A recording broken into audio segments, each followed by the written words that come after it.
Welcome to What's My Thesis. I'm Javier Proenza, and today my guest is Jaqueline Cedar in New York, right? Is that where you are right now? I know you've done stuff in Yes. Chicago recently. Yeah, Uh, I'm in Brooklyn. you're in Brooklyn? Okay. Well, I have questions about the Brooklyn art scene as a complete, it's a huge gap in my knowledge base. But I want to get a little bit of background on you first. So, we met at Last Projects. Were you in the show, or were you doing? Did you curate the show? I think it was someone else, right, that curated that show at Last. Yeah. Yola curated at Alona Space, but I work with an artist who I represent, Becky Brown, who's going to be showing with us in New York next month, and she was in the show, so I came to support. Oh, cool, cool. And then you did something in Chicago, and you did something out here. So I definitely want to give you a chance to talk about those. What was the other show? It was at Hyperion So something. yeah, so the I did two shows in LA. One was at 2413 Hyperion. It was the Hunger Artist, so a painting show with four artists and a performance with my dad, who's an actor, doing Kafka's The Hunger Artist, an adapted version. And then we did a collaboration with Rhett Baruch Gallery, a design gallery on Melrose in West Hollywood. Oh, cool. So you had a Yeah. pretty packed, and then you were at like somewhere. I just want to give people an idea of how active you are. So you were in Chicago. You did a show there too after the LA stuff. Where else did you hit any of those other spots? No, I was in LA for about 3 months. I came back to New York for like a week just to reset. And then I went to Chicago for a week for a miniature fair called Barely Fair. And Okay. I just got back to New York. So now I'm getting ready for Future Fair in New York. Okay. And then so you run Good Naked, which is you're the founder, right? And Hmm. you were telling me in at Last Projects that you do it out of your or you started it out of your apartment. So Yeah. that leads me. I would tell us a little bit about Good Naked, but I'm also very curious about artist run scene because to me it just seems financially unmanageable, and you can maybe add that into your because the rents are so crazy, you know. But please tell us about Good Naked. You said it's a reference. Is it a reference to the episode of Seinfeld where he's living with the woman that's always naked? Is Exactly. it? Yeah. Is that okay? Yeah, I've got like a mini photo of Seinfeld and all the logos for our programs. Okay. So then, cool. Tell us a little bit about Good Naked. So, excuse me, it's like you said, I started out of my apartment October 2019, and I had a second bedroom. I had a roommate at the time that left, and didn't really want another roommate. I felt like I'd aged out of that, and I also had a lot of curatorial ideas I'd been wanting to explore but didn't have a space for. So I started planning maybe like for a couple months worth of shows and realized I had like 6 months of ideas I wanted to iterate. Mhm. And anyways, ended up kind of doing 6 months worth of shows out of my apartment. And When you say 6 months, is that six shows? yeah, Okay. exactly. Yeah. It was like pretty full program, like really quick turnover, like maybe a few days between each show, just because Wow. Wow. basically I was using the hallway and foyer for murals. So I invited two artists each show to paint murals in my hallway and foyer. And then I had the second bedroom that I used for like a more curated exhibition and a mini white space. Okay. Cool. Um, yeah. And then the pandemic hit March 2020. That was when the next show was set to open March 13th, 2020. And so we couldn't have the opening. And then I just spent like the next few months trying to figure out how to keep the project going in different ways. So it like kind of turned into these virtual exhibitions, like designed in a video game space and rendered in CAD by an architect friend who modeled my apartment. And then we had Zoom openings. My computer got funky. I don't know if you can still hear me. You're frozen, but I can hear you. And there you go. We're back Okay. to normal. Okay, good. Um, yeah, and then like eventually transitioned to outdoor shows, and now the model has become this sort of like roving project that involves a lot of collaborations with other more permanent brick and mortar spaces Cool. and fairs. And you said you represent artists like Becky Brown. Are you doing? Are you like? Is this a commercial venture as well? Yeah, so like pretty early on, I realized that I needed to sell work to keep it going because I was really ambitious about the project and it was expensive even out of my apartment. I was like paying the extra rent and like having photographers and art handlers come through and just hiring people for various things. So I got really curious as an artist about how to sell art and just felt really opaque having not worked at a gallery before. So I was just like thinking a lot about how to make art accessible to other artists who wanted to buy art, but also, figure out how to sell to collectors who were excited about the programming and I knew were kind of buying at bigger spaces and so just trying to enter that world. That's very cool. And then so wait, how many artists are you representing? So it's a lot. It's 20, but it's kind of fluctuated over the years. I kind of do short contracts, so I can kind of work with people and see if it's a good fit. And then, the goal is for them to grow out of my space into bigger spaces. So there's a lot of movement over. It's only been just under 5 years, so That's people very hop around. cool. So then Yeah, that's very different than what my experience with artist run spaces out here is. I mean, I know that yeah, we mentioned last, and they're definitely an artist run space, yeah, and they do have a selling model, right? yeah. Which is interesting. But can you tell me a little bit about what artist run New York is like? I mean, I'm sure there's a scene. I just don't. Is it? Do people rent stuff? Like how it just seems so small Yeah, and expensive. Does that make yeah, sense? But I want to be proven wrong. I'm completely ignorant to what happens in yeah. New York at Well, that there's level. yeah.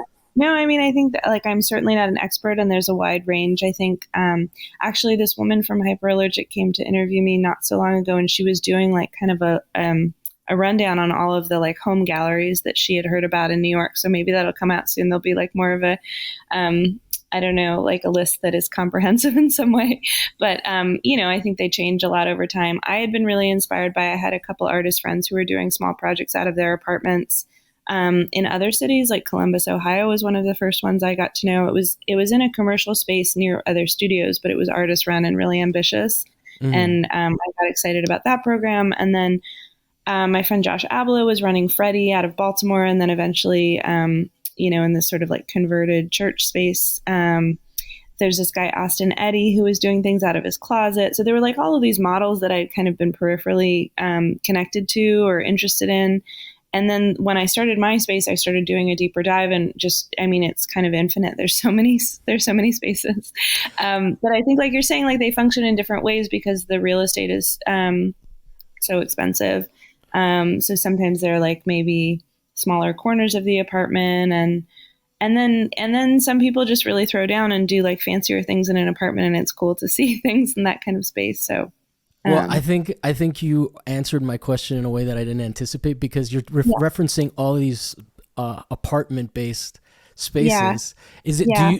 are there any collectives that like rent out massive spaces? Because Oh that yeah, happens out there here. are. Okay, Yeah, yeah, yeah. so So yeah, I kind of like started there. So like OIG is a big one that I had been following. It's like a collective of artists.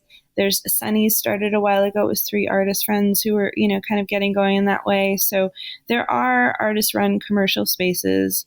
I'm thinking about, I mean, again, like I'm certainly not an expert, but there are quite a few models that I've kind of been following. I mean, two, collectives that I follow closely are Underdonk and TV Projects, which are both based out of Brooklyn. mhm. Um, there's a lot. Yeah, I mean, there are a lot of ambitious models that I could kind of use as a starting point for thinking about how to operate. And a lot of the artists who ran those spaces at some point or another did contribute to programs that I was working on. So there's a lot of, I think, crossover and support too.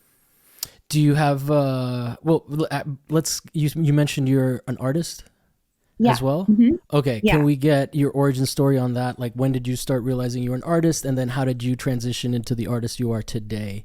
Like, for example, what were you into in high school? Did you draw at all in high school, middle Hmm. school, that kind of thing? Hmm. Yeah. Yeah. Got into it. I think I like realized in middle school I was really into it because I like wanted some drawing elective that I didn't get, and I'm pretty sure I cried about it. And my mom was like, "Oh, I didn't know you were excited about this." But my dad's an actor, and so I was like always engaged in the arts and like seeing theater and music and dance, and that was very supported in my family. So I had that kind of baked in. And my sister is like also in theater and TV and film, and my mom's just like kind of creative in all lines of craft and making. So it was very supported. And then kind of did like figure drawing with animators at like Disney Studios on the weekends, and I went to like art camp in high school, like at Cal Arts and Otis, Wait, did you grow and up out here? yeah, I grew up in LA. Oh, okay. How long I grew, were I grew up in you the Valley.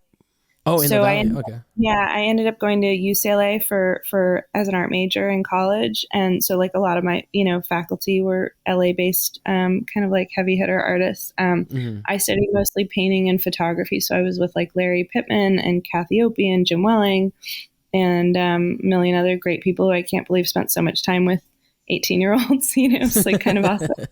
Um, and then I like when I got toward the end of UCLA, I just felt like I didn't want to stop making work. I wasn't sure if I wanted to like do it professionally, but I figured I probably wanted to teach. Like I'd been working at the Hammer Museum, giving tours as like, a student job. And I really liked that. And so I applied to grad schools, and then I like got into all these great ones. And I was like, oh, I guess this is happening. So I went to Columbia. I was 21 when I started. Oh And my then goodness. yeah. And then, which is like, I 21. didn't realize at the time was like, I was like the only one that age. Like everyone else was about 10 years my elder. And then, like when you like, I feel like New York is such a challenging place to integrate into professionally and just like financially. And so by the time I finished school, I was like, well, I've made all these connections and it feels like giving up to leave. Like I always thought I'd go back to LA, but I just really wanted to like try New York out for longer. And every year I just like made the tiniest bit more headway and was like, well, now I have to stay longer because it's like that much closer and that much further. You're just, I think LA and New York are similar that way where you like, you feel so close to this like very high level, but you're also, it creates this illusion that keeps you fighting. It's Yeah, like, yeah. No, there's definitely a sunken cost fallacy yeah. that ends up Oh, happening, completely. Yeah. That's all of it. Yeah. Yeah. So I'm deeper and deeper, and I just keep going because I think a lot of artists are this way where you just like you can't stop. That's like what keeps you. Yeah. So you just do it, and it doesn't make a lot of sense, but it feels good somehow. Well, but I mean, it does seem like you have a pretty solid business plan, right? Like, I know a lot of spaces run at like, at a deficit, right? Just because they Mhm. do it for the love, which is Right. great. But no, Yeah. it's great, but the caveat to that is that it's not necessarily sustainable, So Right. Well, it's hard. I It's find hard. myself in a Yeah. similar boat as you, where I'm like, Mhm. okay, let's figure out how to make some money out of this effort It's that a is lot a of energy. Yeah. Yeah. And it's your time. If you're an artist, you really value time because, like, you could be in the studio. Any hour you're not in the studio is like, okay, so how is this serving me? That's how yeah, I think yeah, about things. So I'm like, I really try to be efficient. yeah. But I think, let's see. Yeah. You said something just now I wanted to respond to and I've forgotten, but Oh, anyways. I'm sorry. Oh Uh, yeah. In the beginning, I really felt like, oh, as long as I break even, that's enough. And then, the further and further in I got it, I just felt like this is a business. It has to like, it has to be kind of generative. Otherwise, it's just too much time and energy. Yeah. yeah, you're working against the labor that you do to get paid. Right. Yeah. Well, It's like, a lot of artists end up doing free labor for one reason or another, and sometimes it's like you have to do those kinds of things because it's meaningful and like it kind of generates the next thing and it builds your audience and respect and community and all of those things that are really important. But it's like that balance. well, I want to ask you both about your work and then also the programming at the space. Let's start with your work, and then Okay. I just threw them both out so that you Yeah. remember later if I forget. Yeah. Yeah. Sure. Okay. So tell us a Oh, little okay. bit about your work. Yeah. Okay. So my paintings, they've like always been figurative. I've, almost throughout my making time have been interested in drawing people and their connections and thinking about like psychology in relation to like physical relationships between people and spaces. So that's kind of stayed consistent. From like college through grad school and a little bit after, I was making very large scale work because I felt like it was important for the figures to be close to life size so people could maybe imagine entering the space. And it's like maybe in the past 3 or 4 years that I've started scaling down to this like much more intimate size. They're like 5 by 7 inches, and like, 10 by 8 is general fare right now. I'm making something 20 by 24, which feels big, since, in recent years. And they, the images are they're a little bit cartoony. They come from like a mix of dream space and daily observations. They can kind of sometimes veer into surreal. And they're acrylic paintings, so they're a little bit graphic, but they have sort of a velvety quality because I use an absorbent ground, so it makes it a little bit of a matte surface. Very interesting. So then, so you've always been interested in figurative work? Yeah, I think growing up watching theater and film and like reading fiction, I've just like that's kind of where my head is in terms of like watching people and the way they interact. Lately, I've been kind of moving more into observation of other things like spaces. I mean, especially in LA. I don't know if I told you this when we met, but I've been like obsessed with painting cars and traffic because it's just like whatever is in my visual periphery like tends to take up space in my paintings. And I've spent so much time driving in LA that it just really kind of entered the work. And I'm actually going to be in a show in LA in July, and I'm going to have 4 car paintings, so you'll see them maybe if you're around. Nice. But they're like I feel like the car is kind of surrogate for like bodies moving, like the traffic and the kind of flow of movement on a street and lights and like that. They sort of become abstract in certain ways, but they're all these they're like almost like exoskeletons, Mm-hmm. Like when you're moving around the space, which is it's an interesting thing to. I'm also fascinated by LA traffic, and the way that it moves, and not even just like. Well, I live close to like an overpass or a spot where you can walk over. I live close to Last, so that's where that bridge is, the I-95. So you can just stand there on that bridge and look at traffic and get that vertigo. And it makes me think of like, speaking of Cassiope, like those highway series where like everything empties out and it's just like visually really kind of feels, I don't know, like some sort of metropolis situation. Yeah. Okay, and then can you talk a little bit about your programming? Are all artists? I mean, let's talk a little bit about what you're, or take it however you want, and then I'll ask you about the artists. Okay, so the programming kind of started with this goal of showing artists who didn't, already have a lot of attention, who didn't have maybe like an exhibition history, but I knew were really, doing ambitious work, and I wanted to give a platform to share. And, in the beginning, it started from people I knew, like my immediate art community in New York, and a lot of artists who were also teachers, because that's what I was doing primarily for income, and artists sometimes peripheral to my grad programming. And then it just sort of Did I ask you where you went to grad school? Oh, I went to Columbia. That's how I ended up moving here. You did. Yeah. Okay, sorry. Go ahead. I'm not sure if you said which school, but that's how I ended up here. So it was like kind of started with people I knew and then grew to like friends of friends. And then during the pandemic, actually, I had all this time. So I started doing a lot of international studio visits on Zoom like this and having like just kind of broader conversations with artists from different cities because I didn't have to like ship physical work. So I could be like a little bit more, broad thinking in who I was connecting with. It's a wide range. I would say like most of the artists I'm working with regularly are New York based, and then I have a few in LA and New Mexico and a couple, out of the country. And I try to really, just always be looking at new images and seeking out new voices because I think it keeps the program fresh and interesting, and I like kind of spreading the opportunities around. I think it's just more fun than, we all know like there are certain artists that we see all the time in every show, and that's great too. But and now that I'm representing people, I kind of have to be mindful of making sure that they have space consistently. But it's always nice to find new work. Let's go through the 6 months of programming that you did. Okay, because that's like the first at bat, right? So I want to hear about the hecticness, what you learned, and things like that, because that just seems like it seems.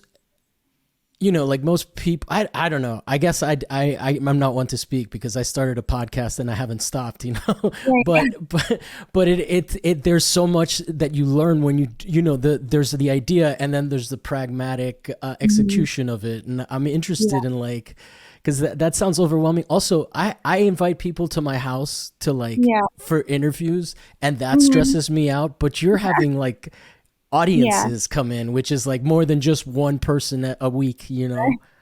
Yeah, well, in the beginning, I did it by RSVP, so people had to kind of send a message saying they wanted to come, and then I'd send the address. So I tried to kind of keep it controlled to a certain degree because I live here by myself, and I just Yeah, yeah. don't want a bunch of strangers roaming through, and I'm sure my apartment, like, fellow dwellers would not appreciate that either. But in the beginning it just felt like a big house party, and it was really fun. And I was surprised how many people came because I live pretty far south in Brooklyn, and it's not like an area that is highly trafficked by artists as far as I knew.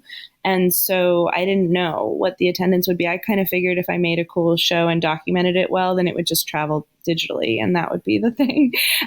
So I was really excited when people came. I also like I'm an artist who has a very solitary practice that is painting, but I'm a very social person. And so those things kind of conflict. And it was a really nice way to like kind of bring the social into that space.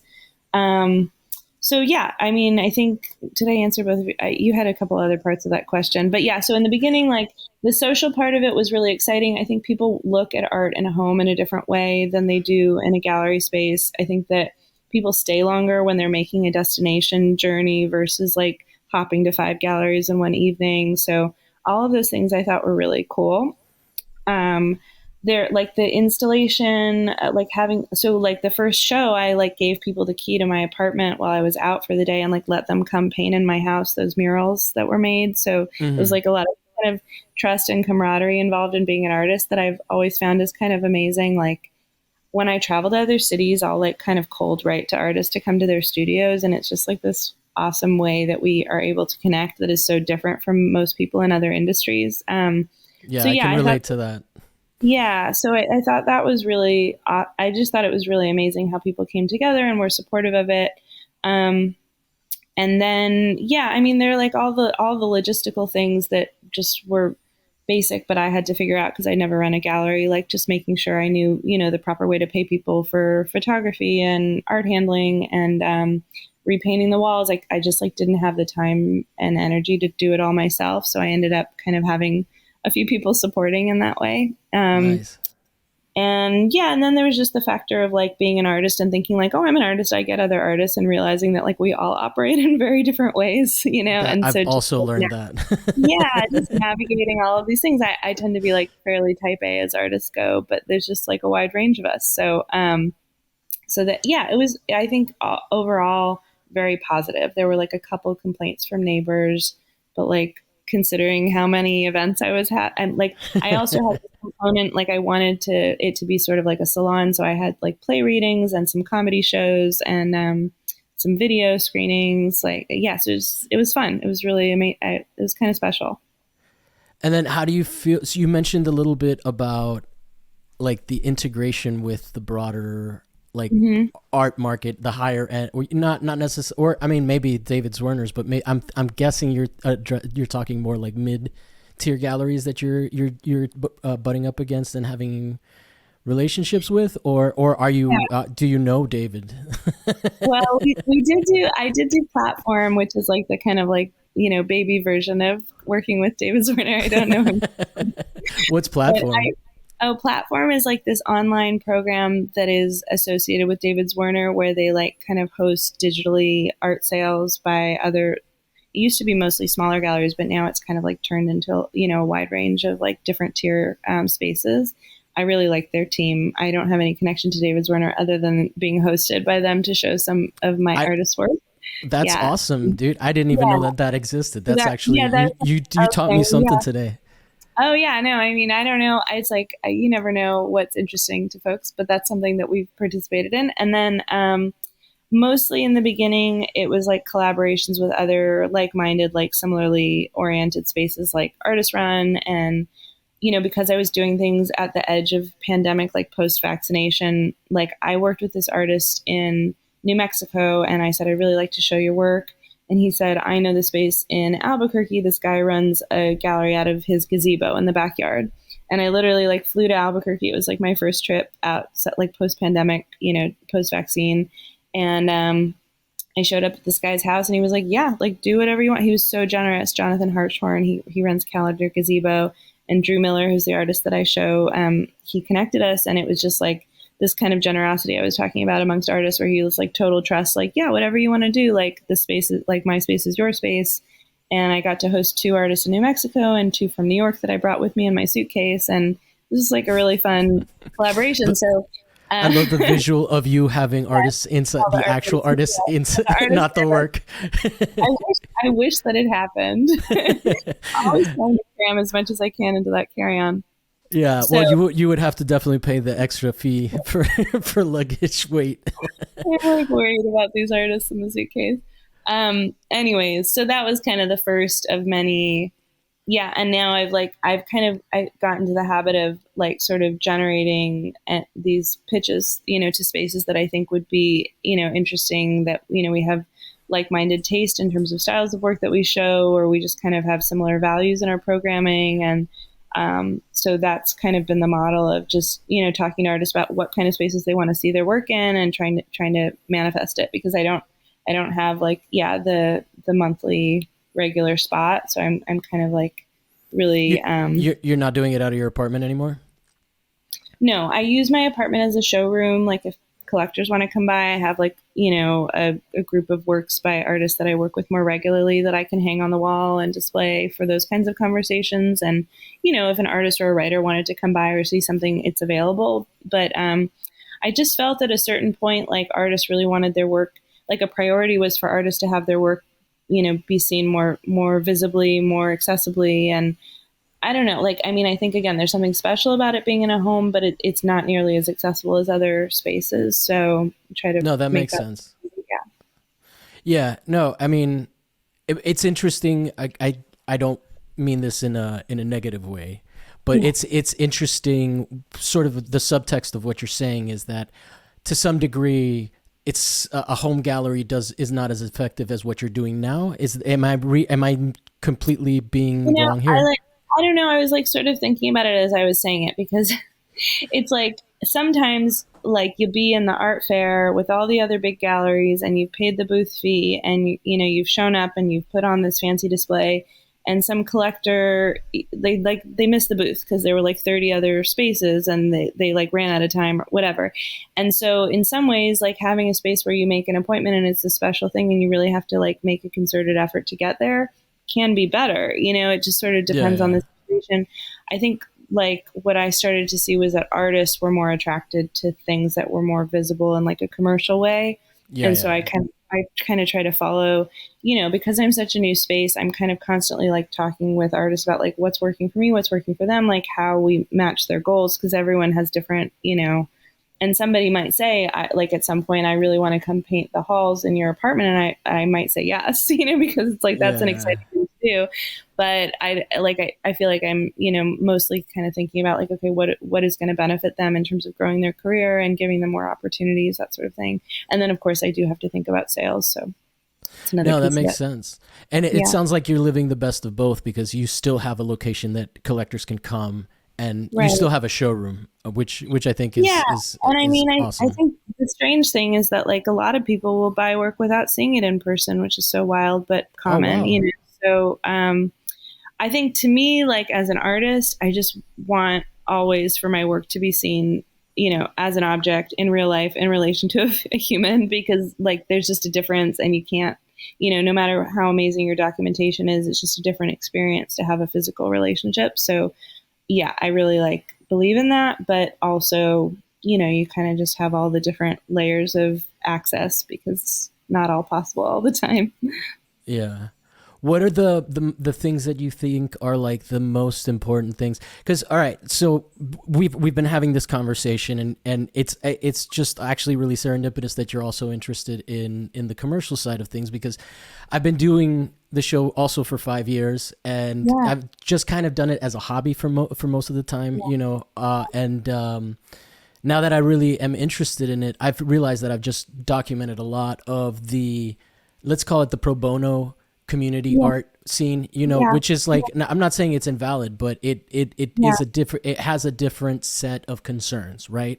More idea based, whereas not that the market doesn't like ideas, but there's just a bit of a difference. You know, one is more community driven and one is more driven by money. So I've been actually sort of trying to get into more of this discussion. What are the things that you didn't know, like, about selling work, that you've learned, that I think that maybe would be a benefit to anyone listening that is, like, you know, a novice to all of this stuff? Because, like you said, you mentioned yourself, it's nebulous until you Right. know, there's no textbook, right? Right. Like, Yeah.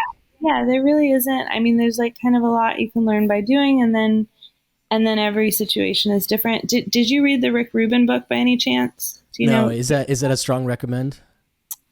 I don't know. I really thought it was cheesy when my friend recommended it to me, and I thought like, no way, I'm going to read that book. And then I just like totally drank the Kool-Aid. Like I I think it's very validating as an artist to like he's kind of just saying all the things that we already know, but it kind of makes you feel like you're part of this larger, ecosystem, and like of like sort of maybe species of like animals that behave in a certain way. And it's Uh-huh. like yeah, I just well, so the reason I brought it up is because he talks a lot about like relying on your work as like a sustainable source of income versus like having a day job, and just like not putting that pressure on your work. And it's to me like such a luxury to not have to think about money, like most people who do like pro bono work, they have like their source of income is elsewhere, or someone supporting them in some way, you know what I mean? So Yeah, yeah. it's not like they're not working, but like it's coming from somewhere, like where we live in this like capitalist Yeah, yeah, yeah. environment. So, I mean, anyway, maybe somebody's figured out a smart way to evade that, but I haven't yet. But I yeah, I think like I was like, I don't know, I was drawn in by that because I've made my income primarily as an educator, and so like I don't rely primarily on the gallery or my art sales to survive, but it's like become a portion of the income. Mhm. And yeah, I mean, I don't know, I guess like as an artist and as a dealer, the one thing that I realized is that like there's like things that are about the art, and then there are like all of the other things, and in some ways that takes a lot of pressure off because you realize like, okay, there's like good art, and that's really important, and that hopefully will filter to the top, but then there's just like all of these other layers of things that factor into whether or not something sells or gets shown, and on and on. And yeah, that was kind of like a relief to discover, because I think a lot of times as an artist, when you're not showing or like making connections to galleries or even selling your work, if you are, um, you just start to feel like it's your work, and like it might be, but it also like it could be like a whole long list of other things. And I think, I don't know, that sort of made me feel free in terms of, I kind of always ignored those things, but it just gives some relief, I think, in the studio to feel like, okay, I can just make what I want to make, and there's no way to really control how people will receive it. You try to like be professional and do your best work, and just be making all the time, and then you hope that you find the right match for propping it to the next level or whatever. That's really interesting. I definitely am gonna check that out. I would must confess, my reaction is it's one of those Yeah. things that he's like, Okay. Yeah. I don't hate anything Rick Rubin does. No, It's I more how really many. had I had like no sense of it at all, and people kept quoting it. And like personally, not to cut you off, but like if somebody tells me to read or watch anything about artists, I'm like, nah, like that's my whole life. I need anything that's like outside of that. I want like anything that's in a different world, like nature or like some other art, or like something just like completely dumb, like Food Network, like whatever. Like I just need to like step out of it. So the idea of Yeah, reading a yeah. book about artists is like no. But yeah, I did find some really interesting moments, and then I felt it's like he's kind of like your dad, like he's just like sort of a supportive dad, like Well, it's also funny because all of that stuff supportive is dad like, who likes meditation. but it's like when I was a kid and people were really like into Clapton, you know, like how Yeah. relevant is he to Gen Z, you know? Yeah, So yeah. it's No, like an I mean old. that's the thing, like I mean I have no way to answer any of that, but as No, a 30. I love all I love. Look, I love his. I don't even like Aerosmith, and Walk This Way with Run DMC is one of the best things ever. You know, like I so. like I really was not even aware of his influence on like the music Oh sphere. I yeah, just yeah. yeah, I kind of just like landed on it accidentally and then totally gave into it. So that's Yeah. all that's the rest that I'll say. That's all you'll say about Rick Rubin. No, Yeah. no, but it is one of those things that is like it's funny. It's like as you get older, you start seeing yourself your age You get group having the softer. same. What's that? What'd you say? I said you get softer and over sincere. That would happen. I think and then you have your heroes that just become irrelevant to most of the community, because I doubt Gen Z's listening to Run DMC at the same rate that we were. I don't It know. was There's a lot of throwbacks happening, so you never know. really okay. I do make a lot of assumptions about Gen Z. I'm not in touch, but I do teach high school every once in a while, so it's always interesting what they're into. Can I ask you what year you went to Columbia? What year that was Oh yeah, recently? 2007, 2009. So unfortunately, no longer recently. Oh, I feel okay, like yeah, every time I say that, yeah. All yeah, right, 2007, and you were 21. Wow. So yeah, you went to that you went there yeah. young. Yeah. What was that like? I mean, that seems like it, I got a it. lot. Yeah. Oh, you go ahead. No, no, no. You cut me off every time. You are more than welcome to cut me off. No one cares what I have to say. I do I this know. every It's just I week. talk too much all the time. So No, you make the best guests. People like you. That's why when we were talking, I was like, oh, okay, we got a lot to talk about. When we were talking great. about at last project, I was like, Funny to say. guest. I liked it. There was great faculty. There were a lot of amazing there were good, full-time faculty, but a lot of really amazing visiting critics like, Charlene Van Heil and Stephen Westfall were kind of in my studio a couple times. Yuta Koter, Greg Amanoff was running the program at the time. Kara Walker was kind of awesome. And anyway, so I had a really like nice full range of people. Like I feel like I make kind of traditional paintings, but I really like love talking to people who are in a totally different sphere because it's like more interesting to hear someone else's take on things. And When you say that's traditional, you mean more well, like I'm like they're chiaroscuro? No, I guess I just mean like they're illustrative. Like they have a figure, like they have kind of like rendering, like I'm just into sort of the technical aspect of things. They Is there like they narrative? Are they narrative or are they more poetic? I think of them as little visual poems. I'm sure people could read narrative into them. I always feel sort of self-conscious about directing that, but I think yeah, Hmm. there's definitely like imagery that lends toward interpretation in that way. Anyways, I felt like New York was really the education. Like grad school was amazing, and I had a lot of really incredible conversations in the studio. But just like having all the museums, like running around to all the galleries, that was sort of a huge part of it. So it's like, yeah, it was good. I mean, it was like it was really intimidating, but also great. Yeah, I Yeah, was really focused on the studio. I just wanted to paint all the time. yeah. So what probably wasn't as social as I could have been, but it was good. Well, it's interesting you say that because you're the second person I've had on. I had Tita Whitney Leck, who was who like said that she like went to New York and that's where she's doing pretty well right now. She's just about to Oh, show at Night Gallery this weekend, oh, amazing. Yeah, yeah. and it's like it's crazy how that city can snap people's brains into and also well, she's from Long Beach or maybe a little Um, farther south, but yeah. you're also from LA, so it's Well, interesting that yeah. the change in pace of lifestyle. Right. Um, It's a really also different set of artists that get worshipped. Like there's kind of like an LA, like the Cal art scene was sort of like the people that everybody looked up to when I was in LA. And then I got to New York and everybody was talking about like all the sort of like Abex history, so it was like different kind of conversations around sets of artists and communities of artists. And then I always felt in LA like I was a little bit like faster paced than people were comfortable with. And in New York, everyone thought I was very chill, so it's like this kind of relative. But yeah, I felt like New York really suited me. So, yeah, for the most part. well, you left it a long time ago, so I guess the scene has changed so much. It's not fair to ask you to compare them. But I'm just fascinated. I mean, I wouldn't, but I'm just fascinated by your outlook because it does sound like the the prevalence or prevalence, or there's a lot of apartment galleries, which out here you have them, but it sounds like there's a lot of people that do the DIY thing like that, you know, like through, you said like closets and stuff like that. Whereas over here, I feel like space is there. It's not that space is cheap, but per square foot by comparison, it seems like You it's get a lot just, more. yeah, Yeah. it's And I think ridiculous. LA's gotten much more expensive recently, Yeah. but and it feels like so many New York galleries have moved out there, and so many new spaces are popping up. I think, I don't know. To me, it just feels like the past few years has been.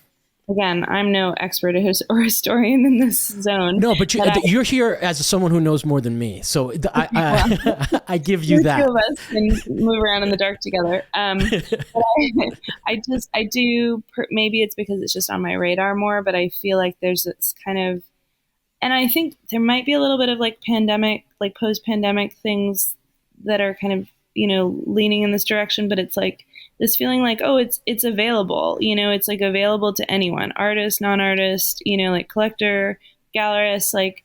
You can start a space and you can have a program, and it can be very minimal, but it can function in a much larger way. And so I think people are noticing that and just kind of going like, yeah, I could do this. Like, and there's a lot of agency there, especially for artists who have like maybe spent a lot of time feeling like, oh, I have to wait for somebody to choose me. Like my dad's an actor. He's always talking about like, oh, it'd be so nice if I could like make my own content because I just want to work. I want to do my work, Yeah. and it's nice to have to wait. So I think a lot of people are, feeling that and kind of acting on it like, oh, this is available and maybe I should take advantage of that. I don't know. That's When my, you just reminded me of sorry for this is a tangent, but you just yeah. reminded me of when I was teaching, or I wasn't teaching, when I was working as at an art supply store. I think it was Pearl. Oh, in New And York? no, in LA, Oh, it shut down, but it what's it called? It was run by a Scientologist, so it was it was a mess. Pearl Paint? Because we have Pearl Paint in New York that shut down. Is it the same? Yeah, yeah, I think it's the same one that you guys have the flagship over there, and then there was one in Well, Miami it's no too. longer, but yeah, yeah. Yeah, yeah, yeah. I think there was like some scamming going on. So I had no the whole, idea. yeah, yeah. But okay. So anyway, so this guy, this kid, and this dad came in, and the dad was like trying to buy him all this paint and all this like canvas and stuff, and the dad was an actor, and he was like supporting. So you just reminded me of that. But the Yeah, kid, but I could feel the burden of pressure on the kid. I'm not saying that that's how it was, but but yeah. it's funny how like parents do that, even if it's like something that's like, as what I'm going to use the word whimsical as wanting to Uh-huh. be, or Yeah, flight yeah. of fancy as wanting to be an artist. Yeah. Like parents can still put pressure on you if that's their It's so career. real. Yeah. And it's so funny. I mean, also just like thinking about like once you declare an interest in something as a child, like how hard you get hit over the head with it in gift giving. What I mean? It's like you say you like elephants and like every gift is, and like as an artist, like you say you're a painter and it's like I get this easel and like all these things. It's like so sweet that people are like trying to be thoughtful, but also it's like maybe something that you would never use because you're not that kind of artist or whatever. Yeah, So it's yeah, just yeah. that. I love that detail. That's something you would never use. I Well, think there's a lot of people listening right now who are going to relate to that sentiment. you don't want to be snobby about it because it's like sort of a thought. Gift giving, I think, is very like you know not always altruistic, is my opinion about gift giving. There's a lot there. Yes, I think I can agree with that and co-sign that statement. Well, this is so much fun. I don't want to take too much of your time, but can you tell me any stories? Or actually, you know what? Let's transition towards the discussion of like, what do you think artists don't know that artists could learn that will help them, especially because you're cressing into this or you're breaking into this new arena. Like 5 years is still pretty new, Yeah. right? Like what and how have you changed, like as a person? Like how, because I know that since I started the podcast I've changed. Like there, you Yeah. just it just does something to you. Like you have to adapt. You have to fit maybe some norms that you didn't necessarily value before you started.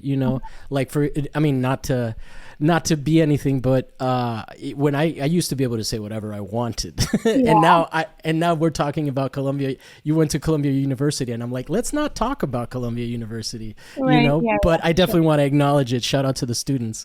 But yeah, on YouTube, I don't want to touch that. But how has the art thing is one thing, but how is being a dealer? And I like that you use that word dealer because it is one of the funny things. Like there's drug dealers, there's arms dealers, and there's art dealers, all elitist. That's so real. um, We're in such an absurd world. Yeah. So yeah, I mean, I think I feel really excited. It's like this funky challenge that I'm just like obsessed with figuring out because yeah, it just felt so opaque for so long and yeah, it's just really exciting to try to yeah, again as an artist just have this kind of I think it makes me smarter in terms of how I deal with other galleries like cuz I have just more of a sense of what they're working at and I have actually a lot more respect for other galleries because it's really challenging to sell art and so yeah, it's given me a lot of that sort of, it's funny, like anytime I'm working with an artist, I kind of try to flip my brain in both ways because I'm wanting to like defend the gallery side of things, but I'm also like, okay, but if I were on that other side and I have been with another gallery, I'm just like constantly going back and forth. So yeah, I mean, I think like whatever empathy in general is useful as a human. that's a good one. That's not what I Maybe expected, but yeah, more of that. I Let's could see use what some else. more empathy too. I don't know. I mean, it's hard. I like remember always like right out of grad school, there were all these grants that everybody was applying for, and you'd have these like info sessions where you could go to the place and listen to tips on like how to apply for the grant, and it always felt kind of like fluff a little bit, because they're like follow directions. That was the advice, right? Like follow the instructions. Yeah, And yeah. like I like sort of hate myself for saying this, but it's like sometimes that will make or break how much time I give, like when I do an open call and like just the images are in all sorts of weird sizes and I can barely load them and it's just like it's just all like kind of time and efficiency and that sort of thing. Like if an artist gives me their files, somebody I'm working with, let's say, and they're organized, it makes it easier for me to promote their, things like that. So like if they have a statement ready to go, all these things that like, you need, but you can kind of like set aside because it's just like not pressing. And anyways, so basic stuff like that, which is kind of boring, but actually I find really important because I'm managing a space by myself. And so it's like sort of all about how much I can get done quickly. And with sales, like I find that things like they can like pick up momentum. It's like a hurry up and wait situation. So if I have everything accessible and ready to go, then I can make more things happen for artists. So stuff like that. Yeah, I wish I had something like more romantic to No, talk. it's not romance. We're I not mean, talking. the other thing Be though, good. Be better at admin. yeah, I don't know. I mean, the other thing I will say is that like, and I had heard this from other artists, like kind of whispered around that like a lot of galleries sort of like survive off of like sales of one artist, and then like that allows them to do more experimental things. And I kind of try to operate that way too, where like, I have certain things that I'm like, I love all of the work that I show, but some of it for whatever reason or not sells better than others.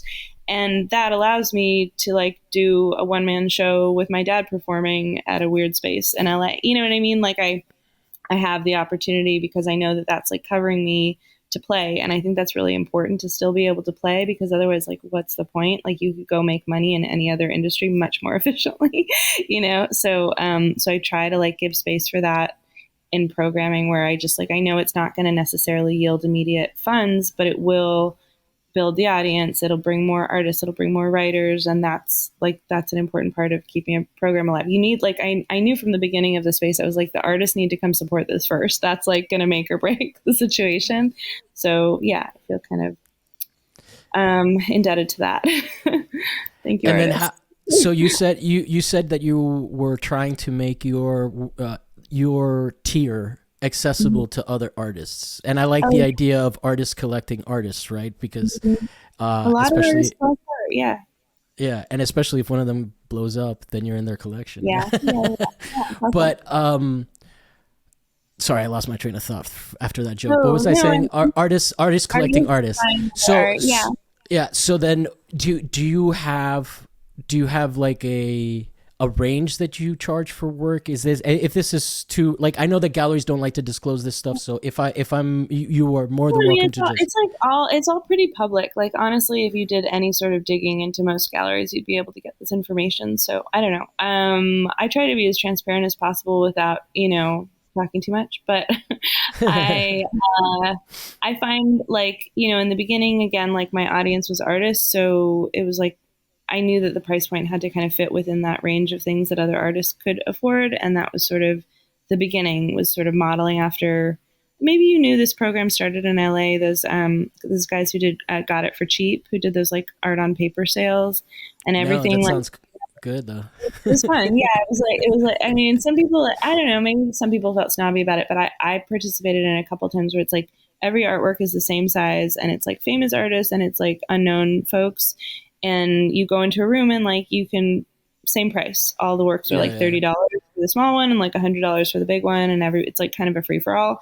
And it's not the type of environment you might typically want to see your work installed in, but it was like a way to make art accessible. I found it was really like cool for meeting other artists and, just making those connections, building my own art collection, which I couldn't have afforded otherwise. So I kind of like modeled a few of the first sales after that. And Hmm. then, um, and then I started seeing like all these big collectors who I knew were buying at bigger galleries, like wanting to pay like the artist price, like I wasn't like technically an artist price, but sort of like the price that was meant to appeal to artists. And I thought, this work is really like the same quality as all the work that we're seeing in these like more commercial spaces. Like I want to make sure that we're honoring that. So I think there's like different ways to place things in the market so that it makes sense, I think a lot of artists will do editions and, other kinds of things that make things more affordable. And I try to kind of, model the pricing after other similar spaces because I just think the work is of the same quality and I want it to be valued in that way. And pricing is, like you said, nebulous, but I do try to be really thoughtful about like making sure that it makes sense in the marketplace in relation to like their level of exhibition history and the scale of their work and all those things. So yeah, I don't know, like I just did this Barely Fair in Chicago, and it's like a miniature art fair. Everything's a 12th the scale of a typical fair, That sounds and fun. it was fun. Yeah, I should it's talk to you more. I'm so like LA grounded that I like. It's so refreshing to talk to somebody that knows all these different things. Where's this oh, fair? That's in It's in Chicago. it's in Chicago. It's run by it was started by this collective, this artist collective, Julius Caesar, and Roland Miller is one of the artists who kind of like spiel. Yeah, you get emails from them. You get emails from Julius Caesar, which always cracks me up. Um, and they have this amazing like kind of I don't know if it's appropriate to call it like a community center, but there's like a ballroom on the top floor. It's called the Color Club, and they have Mm. performances there. And there's like a bar downstairs where they have music and they've been doing Barely Fair out of this top floor for I think at least the last 2 years. I've only participated two. I think it's been 4 years running. And anyways, the reason I brought it up is because like I showed a lot of like 3 by 4 inch works at this show, and like some of the artists were more famous, and it was like a $1,300 work, and some of them like have done really well in sales of their larger work, but we priced it at 400 because again, it was just more accessible and we knew that artists would be coming through and wanting to support it. And so that Yeah. just made sense for that context. Like we could have charged 1,000 for the, like it was the same good quality work, but you just kind of have to play with these things, I think sometimes. And, yeah, I don't know. It's like with selling, it's like the value only exists if somebody's willing to pay that price. So you kind of, it's like a lot of testing. Yeah, no, that is an intense part of your job Yeah. that I think that people are, because yeah, like everybody thinks of galleries as something that is like it's like an ever generous teat that we if we could just feed off of it, but like they're businesses and they got to stay afloat. Well, It's yeah. really interesting. I really it's refreshing to have your perspective. I am hearing the empathy on both sides. Like you're Thank you. not it's not cap. Yeah, It's a well, hundred percent. yeah, I just really like my goal overall is for the artist's career to grow like in the long term, not just like in a quick and dirty way. And so Mhm. I like my aim is like not to price so high that they're priced out of their market at that time, so it can kind of steadily increase, but not to be so low that it looks cheap or people don't understand, its value. So yeah, again, it just like I'm working with a lot of emerging artists who have not had a huge, exhibition history. So there is space to test. They don't have like, all of their auction prices listed or something like this, where you really have something to bump against. Yeah. Yeah. No, it sounds like a pretty good deal for artists, especially because they have you representing them. It's, I mean, you're. I'm starting to think about wrapping up because I've gotten you. Sometimes I just ask questions and don't provide anything in the interview, Yeah. and I feel like I've drained you, so I don't want to make you keep talking. But as we wrap up, a question I ask everybody around this point Yeah. is like, is there anything that I haven't been able to access that you want to share? That like that I haven't maybe asked the right question to trigger the right thought, but if there's anything left that you're not that you would like to have included in this episode. Oh, I don't know. I mean, it's just fun to talk about these things, so I appreciate it. I mean, No, I'll no, I plug. definitely want to have you back already. Yeah, yeah, that's so sweet. No, it's really my pleasure, and I want to hear about your side of things because I feel like that's what happens when someone you don't get to, have the more even. No, Experience. my job is to get out of the way. Yeah, yeah, My job, right. like if I am really someone's curious. no, because like sometimes I listen back and I'm like, why did I interject? Like, who cares? No, I mean, I love listening to interviews. I'm like I was just joking with a friend of mine about like the Conan stuff because he loves to like tell a story too, and it's always this like kind of struggle between like you want to hear his story, but also you're like, come on, give the guest a chance. So, Yeah. anyways, I like all of it. But No, I yeah, did this fluctuates here. Sometimes it's more me talking, sometimes it's not. Go ahead. good too. Well, maybe I'll just, if you don't mind, I'll plug. We have Future Fair coming up May 1st through For 4th. sure. Maybe this will come out after that. I don't know. May 1st through 4th. You know what? I think I'm just gonna drop this one this week because it's gonna be easy to edit. So Okay, yeah. So yeah. if it does come out before then people can hear about that. If you're in New York, Chelsea Industrial, May 1st through 4th, I'm presenting Becky Brown, whose work you saw at Last Yeah. Projects, and Zebediah Keneally, who's an artist I've been working with for a while now as well. Who does some really amazing drawings, and Becky makes paintings with a lot of text, and I'm excited about their connection. So that's that, and then I'll be back in LA in July showing some of my paintings at Serious Topics, which is run by, do you know Kristen Calabrese and Josh Astor? No. So But they're I'll come to your show and meet yeah, them. yeah, cool. They're two. I appreciate it. They're two painters that were in my show on Hyperion. Josh was one of my TAs in college at UCLA, and Kristen is his wife. And I mean, they're partners, and they're actually going to be showing at Future Fair this month as well. So it's fun. There's like a lot of kind of reciprocation, I think, in all of these connections. So that's Yeah. nice. Yeah, it's interesting. I had a guest on, Skip Snow, who was had a moment in New York, like in the '80s, I think, and he Yeah. talks a lot he talked a lot on his interview about like the art versus the art community versus the art industry. And it's interesting to talk to somebody that navigates all three, especially from a position of someone providing opportunities in that space, in the industry, in the industrial space, in the commercial space, but as opposed to somebody who sees it as a thing that can benefit them from interacting with, but doesn't have the business savvy. So I mean, I really appreciate. I mean, this did not disappoint. Like I said, I'm not gonna cut anything out. It's like gonna be such an easy episode to upload. But yeah, no, thank you. You definitely know your stuff, and I feel like there's more to tap into that I will revisit at a later date. Well, yeah, But let's keep going. yeah, no, I really appreciate your perspective, and it's really hard to meet people that have such a nationwide understanding, because like I've heard a lot of about Albuquerque and New Mexico. My friend Jamie, who I've had on the show, Jamie Hamilton, lives Yeah. out there, and he's always talking about it's like a huge collector area. Yeah. Santa Fe is big. There's great artists out there. It's like a whole Yeah. yeah. Which And is then, interesting. like, university, there's like a really nice program in Albuquerque.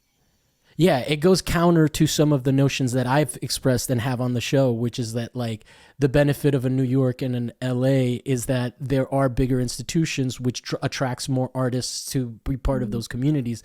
But there's no really big city in New Mexico. Like Albuquerque, I don't think anyone thinks of it as like a big, I think it's a town, if my understanding. Comment down below, and I apologize if that's not the case. If it's I'm like a not going to booming speak to metropolis, that. I don't want to get my guests in trouble. But it's interesting, just like how it seems like. Anyway, it's just interesting to have, because I'm trying to get a broader view. Obviously, I'm having more New York people on. I'm trying to reach out to more people. So if you have any artists that you represent that you'd like me to talk to, I think would be a good Yeah. guest. We can talk about that off air. Oh, But yeah, yeah, that way, sure. Yeah, I yeah, mean, yeah, it's so vast. Like trying to understand New York in and of itself, LA in and yeah, of yeah, itself, they're all have like all these micro things happening, and I'm trying to like maybe move international in some, at some point. So, anyways, it's just fun to see, like it's just fun to yeah, see. yeah. No, no, it's what's it called? Whatever the kindred spirits, is that, I think, Yeah, as long as that doesn't have a romantic connotation. yeah, yeah. Or But it yeah, could. Yeah, yeah. but what's it called? Yeah, I just want to be careful. I'm at work. So yeah, Noted. cool. And then what's your Instagram? What's your other stuff? Oh, okay. Uh, uh, Instagram's my full name. Jacqueline Cedar, JaqueLine Cedar. The gallery no is at underscore. no underscore. The gallery has an underscore. It's at good_naked. Cool. Well, thank you so much for being on the show. It was really a pleasure. I definitely look forward to learning more from you as your venture grows and becomes, maybe a mid-tier gallery at some point.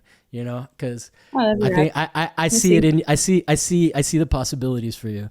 All right, thank you so Cool. much. If you guys enjoyed this conversation, don't forget to like and subscribe. Comment down below. If you're listening on audio platforms, rate us 5 stars, and we'll be back next week with another guest and another topic that may or may not be art related.